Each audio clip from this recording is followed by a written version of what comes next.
Great. Are you ready? Thank you for, it's good to have the opportunity to speak with members this afternoon. The Early Intervention Foundation is a highly respected action research organisation nationally. Back end of 2016, they published a report, The Cost of Late Intervention. The focus of the report is on the immediate and short-term fiscal costs of what is called late intervention, the acute, statutory and essential benefits and services that are required when children and young people experience significant difficulties in life, many of which might have been prevented. The president of the Association of Directors of Children's Services in the 16-17 year commented on the report saying this: "This report shows that the annual cost of late intervention is still unacceptably high at nearly £17 billion, and local authorities continue to bear the largest share. The human cost to children and young people is much greater and can have lasting impact on generations of families." He goes on to say, "Councils know that we can make the strongest difference to children and young people's outcomes by investing in early intervention and preventative services before problems become entrenched and reach crisis point." Goes on, the report rightly states that there will always be a need to spend on late intervention, for example by taking children into care when necessary. But we must get the balance right. We must get the balance right. He concludes, "There is a strong argument for a shift away from reactive spending."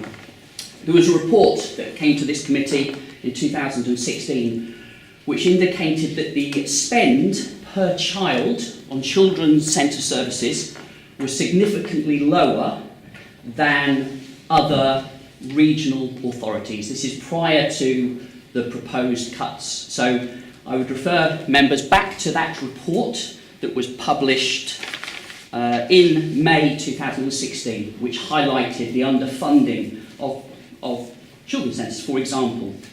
I believe I'm right in saying that last year there was a £3.6 million overspend in the looked after children's budget. I believe I'm right in saying that there's been a £2.9 million transfer from the demography and demand budget into the looked after children's budget for this year. And just looking at the most recent financial report, I understand there's still pressures of over £1 million. Romsey Mill thinks that a significant contributing factor to these escalating costs and the human cost is the lack of early intervention and investment there. I've got two questions for members. I would like to ask members the following. What specific work is being undertaken by the County Council to better understand how financial investment in nurturing community resilience and providing early intervention can help to support and to manage the needs within families and communities to avoid escalation? And secondly, I would like to ask, when Council considers the demography and demand within the county, have councillors specifically assessed the case for further financial investment in nurturing community resilience and in providing early intervention, rather than transferring monies across into crisis intervention? Thank you. Okay, thank you very much. Members, if anybody's got any points of clarification for you? I'm just going to respond to you if you don't mind. I just want to come back. The local authority believes in early intervention, and the Children's Change Programme has been built on this commitment to early help services and linking our services better together and with others to ensure safe and supportive services to families. The County Council works with a range of partners and stakeholders in a wealth of different ways to develop community resilience and to enable families to thrive. This includes the development and deployment of a £1 million innovation fund, a flexible, targeted and focused service that can adapt to rapidly changing county is the ambition of the revised Children and Family Centre Service Programme, including a network of 27 buildings, child and family centre zones, in places where they are most required, a substantial outreach service to take provision closer to rural communities, and a comprehensive online offer so families can access vital information online. The new service is designed to enable it to be responsive to the changing demands of the growing population into the future. Okay, so no other questions in relation to... Can I comment, given that you have? You can comment, yeah. Thank you. It's not really a question, but I would like to thank Neil very much for coming and for bringing those very helpful comments from the about early intervention and about the need to have early intervention services. I've heard what Simon has to say, and I've read the documents about the Children's Change Programme. They are full of fine words about the value of early intervention, but it's not much good having fine words if what you're actually doing is cutting the funding. And this is a very, very significant cut in the funding.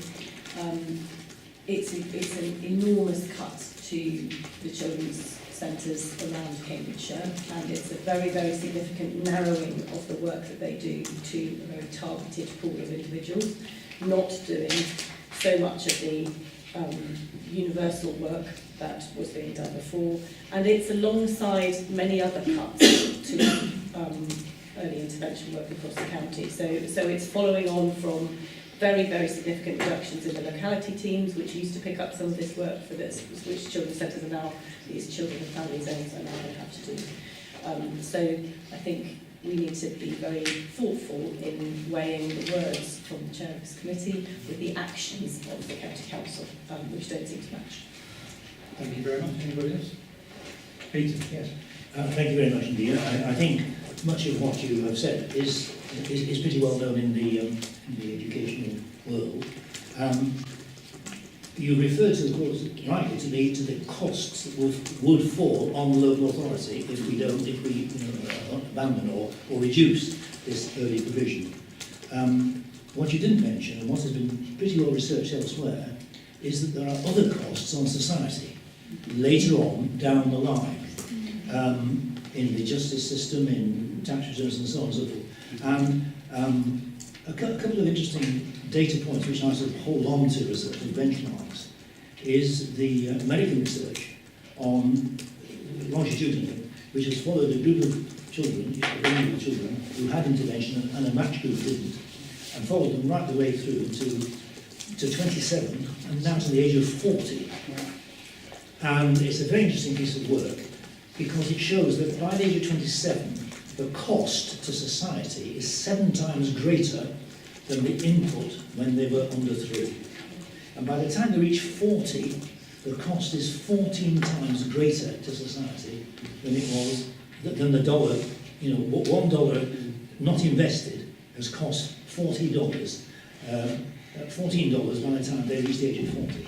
And that is not, we're not about the margins, we're talking about really serious problems there. And so I entirely support the gist of what you're saying, which is that we neglect early intervention at our peril, society's peril, and also, more importantly, at the peril of the children concerned. And we're prepared to continue to see escalating costs, financial costs and human costs. Okay, because this just wants clarification.